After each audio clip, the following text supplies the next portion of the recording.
మీకు ఒక విషయం తెలుసా, మనం ఏదైనా విషయానికి రియాక్ట్ అవ్వాలంటే అది పాజిటివ్గా అయితే మన బ్రెయిన్కి చాలా ఎఫర్ట్ పెట్టాలంట.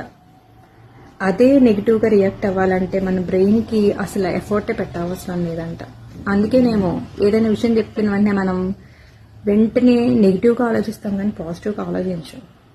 కానీ మన బ్రెయిన్ కొంచెం ఎఫర్ట్ పెట్టిన తర్వాతే కొంచెం పాజిటివ్ థింకింగ్ అనేది వస్తుంది. కరెక్టే కదా?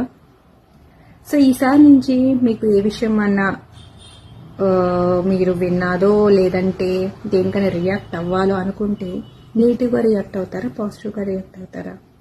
అంటే మీ బ్రెయిన్కి కొంచెం ఎఫర్ట్ పెట్టి పాజిటివ్గా థింక్ చేస్తారా లేదా? ఇలా థింక్ చేయడం వల్ల కూడా మన బ్రెయిన్ కొంచెం బాగా వర్క్ అవుతుందంటండి. సో ఈసారి నుంచి మీరే థింక్ చేసుకోండి, ఏ ఎఫర్ట్స్ పెట్టి మీ బ్రెయిన్కి ఎంత వర్క్ ఇద్దామనేది మీ చేతిలోనే అండి. ఓకేనా?